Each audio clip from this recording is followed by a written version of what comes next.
សូមជម្រាបសួរថ្ងៃនេះយើងនឹងមកស្វែងយល់អំពីការរាំបុរាណមិនមែនសម្រាប់កម្សាន្តទេ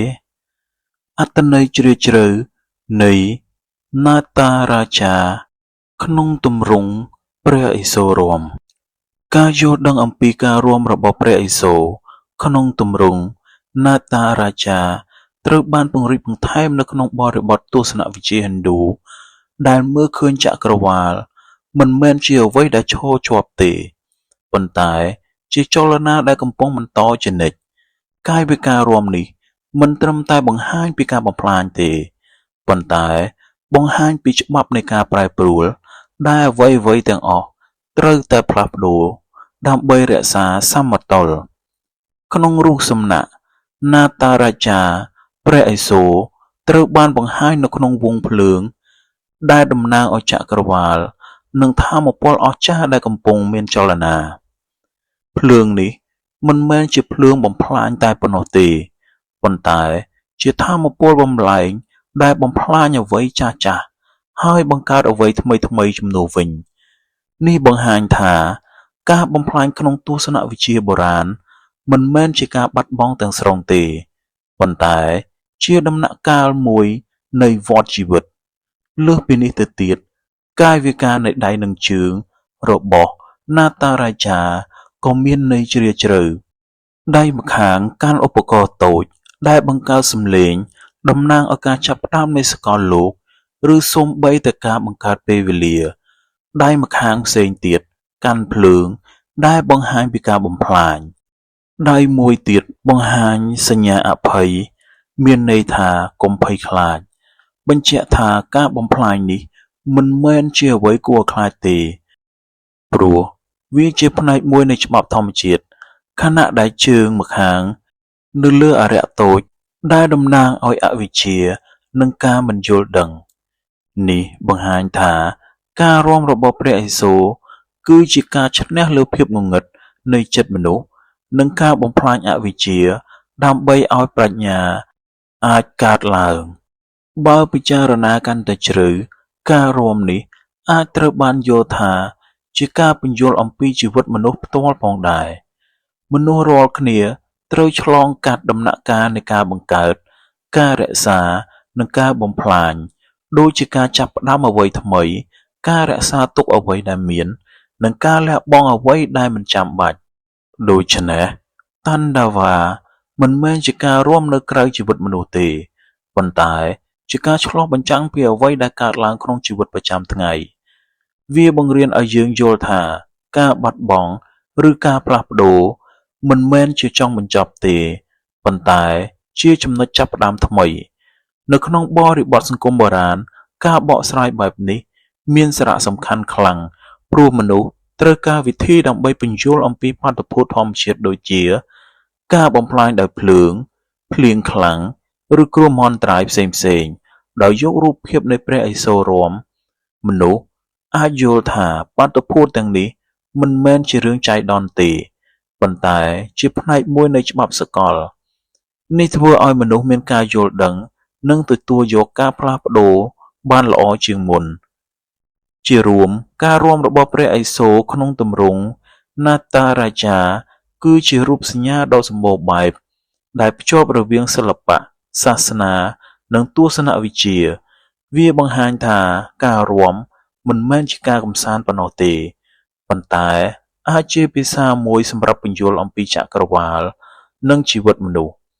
ការបំផ្លាញដែលបង្ហាញក្នុងការរាំនេះមិនមែនជាការបំផ្លាញដើម្បីបញ្ចប់ទេប៉ុន្តែជាការបំផ្លាញដើម្បីបង្កើតអ្វីថ្មីដែលជាគន្លឹះសំខាន់នៃការយល់ដឹងអំពីសកលលោកនៅក្នុងអរិយធម៌បុរាណមូលដ្ឋានគំនិតដែលបានលើកឡើងខាងលើអាចពង្រីកបន្ថែមថាសម្រាប់មនុស្សបុរាណការរាំមិនមែនជាការបង្ហាញសិល្បៈប៉ុណ្ណោះទេប៉ុន្តែជាសកម្មភាពដែលផ្ទុកនូវអត្ថន័យជ្រាលជ្រៅទាក់ទងនឹងទស្សនវិជ្ជាជំនឿនិងរបៀបរស់នៅក្នុងសង្គមបុរាណជាច្រើនសិល្បៈនៃការរាំត្រូវបានគេចាត់ទុកថាជាវិធីសាស្ត្រមួយ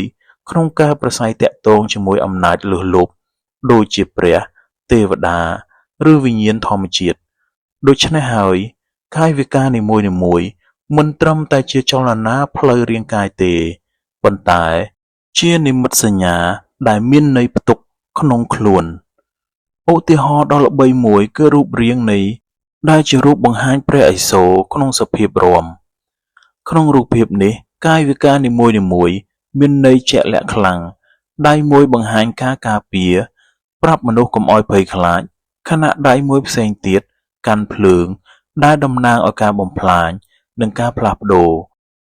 ជើងដែលនៅលើអារក្សតំណាងឲ្យការឈ្នះលើអវិជ្ជាឬភាពងងឹតផ្លូវចិត្តទាំងអស់នេះបង្ហាញថាការរាំគឺជាការបកស្រាយអំពីវដ្តនៃជីវិតកំណើតការរីកចម្រើនការបំផ្លាញនិងការកើតឡើងវិញលើសពីនេះទៀតការរាំនៅក្នុងសង្គមបុរាណជាច្រើនត្រូវបានប្រើក្នុងពិធីសាសនានិងពិធីបុណ្យដ៏សំខាន់ៗនៅក្នុងពិធីទាំងនេះអ្នករាំ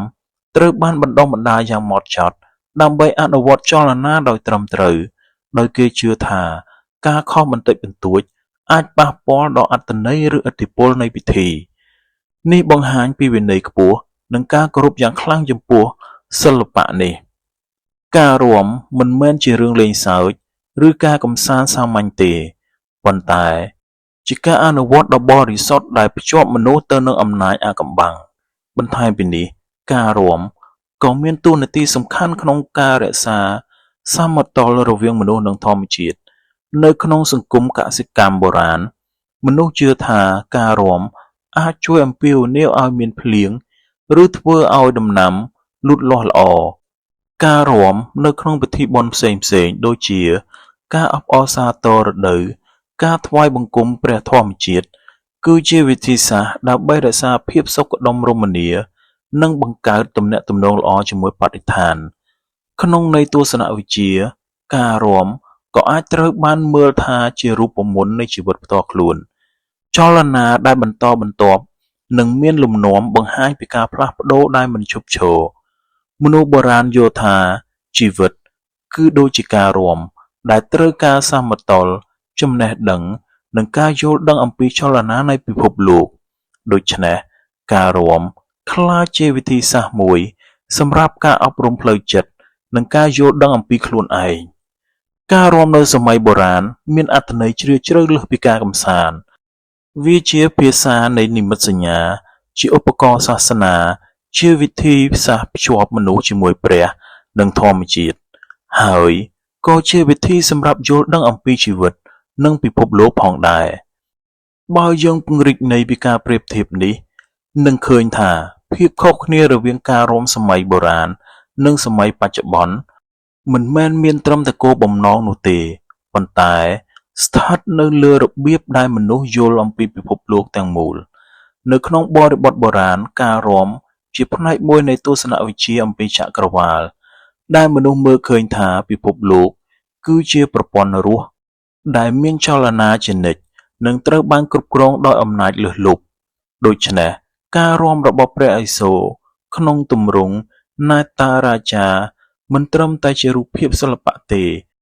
ប៉ុន្តែជាការបង្ហាញអំពីចលនានៃចក្រវាឡទាំងមូលក្នុងការយល់ឃើញនេះការរាំត្រូវបានភ្ជាប់ជាមួយនឹងគំនិតអំពីការបង្កើតនិងការបំផ្លាញដែលជាចំណុចសំខាន់ក្នុងទស្សនវិជ្ជាឥណ្ឌូព្រះឥសូរដែលកំពុងរាំគឺជាអ្នកបង្កើតពិភពលោកប៉ុន្តែជាមួយគ្នានោះក៏ជាអ្នកបំផ្លាញផងដែរដើម្បីអនុញ្ញាតឲ្យមានការកើតឡើងថ្មីចលនានៃការរាំនេះបង្ហាញថាគ្មានអ្វីនៅស្ថិតស្ថេរជានិច្ចទេអ្វីទាំងអស់ស្ថិតក្នុងការផ្លាស់ប្ដូរដែលបន្តទៅមុខនេះជាគំនិតជ្រាលជ្រៅដែលមនុស្សបុរាណយកមកប្រើក្នុងការពន្យល់អំពីជីវិតនិងអត្ថន័យនៃការរស់នៅផ្ទុយទៅវិញនៅសម័យបច្ចុប្បន្នការរាំភាគច្រើនត្រូវបានដាក់នៅក្នុងបរិបទនៃសិល្បៈនិងការកម្សាន្តមនុស្សរាំដើម្បីបង្ហាញអារម្មណ៍ផ្ទាល់ខ្លួនបង្កើតភាពរីករាយឬស្វែងរកអត្តសញ្ញាណផ្ទាល់ខ្លួន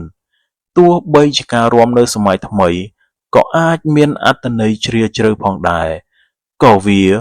មិនត្រូវបានភ្ជាប់ជាប្រព័ន្ធជាមួយនឹងចក្រវាឡឬអំណាចអាថ៌កំបាំងដោយសម័យបុរាណឡើយវាមានលក្ខណៈផ្ទាល់ខ្លួននិងសេរីភាពខ្ពស់ជាងមុនយ៉ាងណាក៏ដោយ មិនគួរយល់ថាការរាំសម័យថ្មីគ្មានតម្លៃជ្រាលជ្រៅឡើយតាមពិតវាបង្ហាញពីការផ្លាស់ប្ដូរនៃរបៀបគិតរបស់មនុស្សពីការមើលពិភពលោកតាមទស្សនវិជ្ជាសាសនាទៅរកការយល់ឃើញតាមវិទ្យាសាស្ត្រនិងបុគ្គលនិយមបើសិនជាការរាំសម័យបុរាណផ្ដោតលើការភ្ជាប់ជាមួយព្រះនិងធម្មជាតិការរាំសម័យថ្មីវិញផ្ដោតលើការភ្ជាប់ជាមួយខ្លួនឯងនិងសង្គមនេះជាការប្រែប្រួលដ៏សំខាន់មួយក្នុងប្រវត្តិសាស្ត្រអរិយធម៌មនុស្សបន្ថែមពីនេះការយល់ដឹងអំពីការរាំរបស់ព្រះឥសូរក៏អាចជួយឲ្យយើងយល់ដឹងអំពីវិធីដែលមនុស្សបុរាណបានប្រើនិមិត្តសញ្ញាដើម្បីបកស្រាយអ្វីដែលពិបាកយល់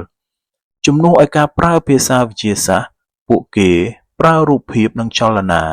ដើម្បីបង្ហាញពីច្បាប់ធម្មជាតិនិងចលនានៃពិភពលោកការរាំក្លាយជាភាសាដែលអាចបញ្ជាក់អ្វីដែលពាក្យមិនអាចពិពណ៌នាបានដូច្នេះការរាំរបស់ព្រះឥសូរនៅសម័យបុរាណគឺជាការបង្ហាញអំពីទស្សនវិជ្ជាចក្រវាឡនិងសេចក្តីពិតជ្រាលជ្រៅនៃជីវិតវាបង្ហាញថាមនុស្សបុរាណមិនត្រឹមតែចូលចិត្តរាំប៉ុណ្ណោះទេប៉ុន្តែបានយកការរាំជាវិធីសាស្ត្រមួយសម្រាប់យល់ដឹងអំពីពិភពលោកនិងទីតាំងរបស់ខ្លួនក្នុងចក្រវាឡខណៈពេលដែលសម័យបច្ចុប្បន្នផ្ដោតលើការកម្សាន្តនិងអត្តសញ្ញាណផ្ទាល់ខ្លួនការយល់ដឹងអំពីអតីតកាលអាចជួយឲ្យយើងឃើញថាសិល្បៈមួយនេះមានសមត្ថភាពជ្រាលជ្រៅជាងដែលយើងគិតមនុស្សបុរាណមិនមែនគ្មានការកម្សាន្តទេប៉ុន្តែការកម្សាន្តរបស់ពួកគេមិនដាច់ដោយឡែកពីសាសនាសង្គមនិងជំនឿដោយសម័យបច្ចុប្បន្នឡើយនៅក្នុងសង្គមបុរាណភាគច្រើនការរាំគឺជាសកម្មភាពដែលបញ្ចូលគ្នារវាងពិធីបុណ្យសង្គមនិងការកម្សាន្តឧទាហរណ៍នៅពេលមានពិធីអបអរសាទរដូចជាពេលប្រមូលផលជ័យជំនះក្នុងសង្គ្រាមឬពិធីរៀបអាពាហ៍ពិពាហ៍មនុស្សនឹងរាំជាក្រុមដើម្បីបង្ហាញភាពរីករាយនិងការរួមបញ្ចូលគ្នានៃសហគមន៍ក្នុងបរិបទនេះការរាំមានអារម្មណ៍កម្សាន្តពិតប្រាកដមានសំណើចសប្បាយនិងភាពរស់រវើកប៉ុន្តែចំណុចសំខាន់គឺការរាំនោះមិនមែនជាគោលបំណងតែមួយការរាំនៅតែមានអត្ថន័យជាច្រើនជាន់ឧទាហរណ៍ការរាំក្នុងពិធីបុណ្យប្រមូលផលមិនត្រឹមតែសប្បាយទេប៉ុន្តែជាវិធីថ្លែងអំណរគុណចំពោះធម្មជាតិឬអំណាចលើសលប់នេះបង្ហាញថាការកម្សាន្តនិងជំនឿត្រូវបានបញ្ចូលគ្នាមិនបានបំបែកចេញពីគ្នាឡើយនៅក្នុងវប្បធម៌មួយចំនួនក៏មានការរាំដែលមានលក្ខណៈសាមញ្ញជាងនេះផងដែរ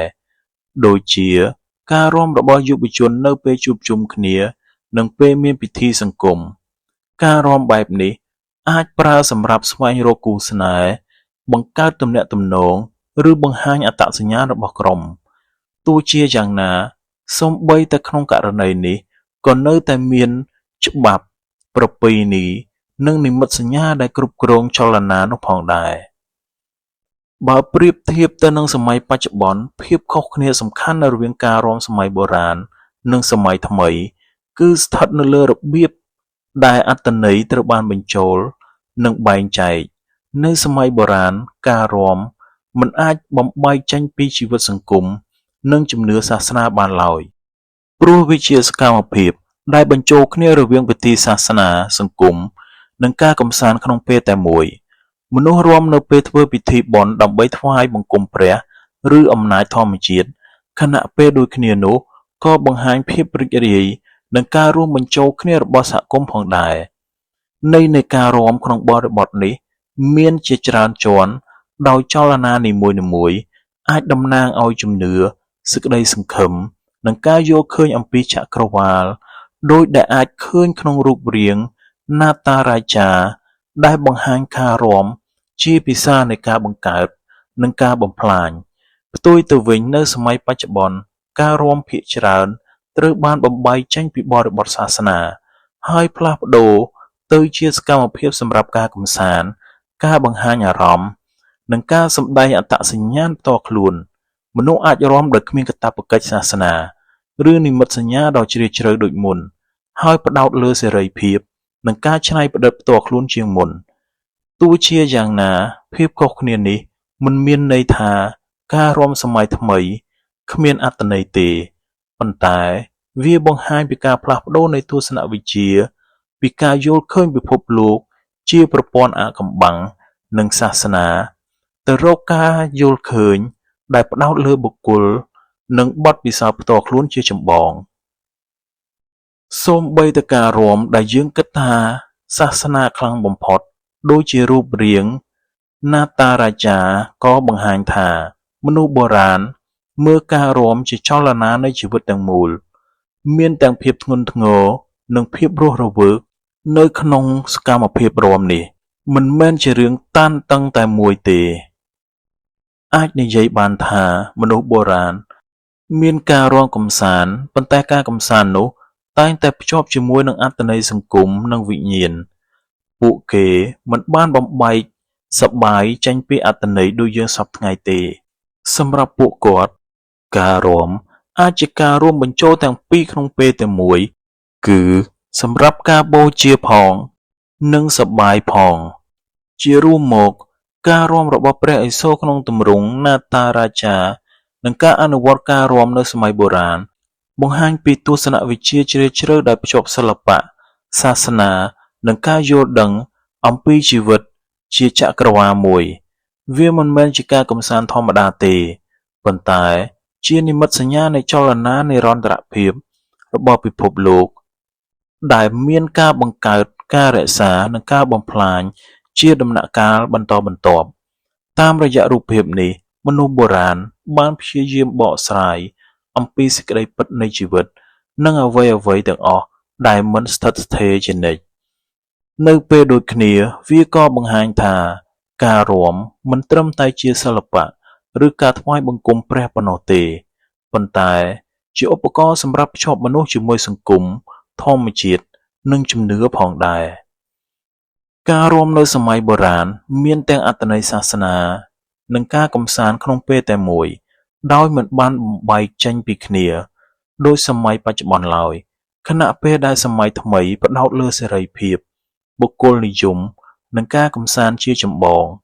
សម័យបុរាណវិញផ្ដោតលើសមតុល្យរវាងមនុស្សនិងអំណាចលើសលប់ដូច្នេះអាចសន្និដ្ឋានបានថាទាំងរូបរាងនាតារាចានិងការរាំក្នុងវប្បធម៌បុរាណគឺជាការបង្ហាញអំពីទស្សនៈមួយថាជីវិតគឺជាចលនាបន្តបន្ទាប់ដែលត្រូវការយល់ដឹងសមតុល្យនិងការទទួលយកការផ្លាស់ប្ដូរវាបង្រៀនឲ្យមនុស្សយល់ថាការបាត់បង់មិនមែនជាចុងបញ្ចប់ទេប៉ុន្តែជាផ្នែកមួយនៃការកើតឡើងថ្មីហើយសិល្បៈអាចក្លាយជាភាសាសកលសម្រាប់ពន្យល់អំពីសេចក្តីពិតដ៏ជ្រាលជ្រៅនេះសូមអរគុណមិត្តអ្នកស្ដាប់យើងនឹងជួបគ្នានៅវីដេអូបន្ទាប់សូមអរគុណ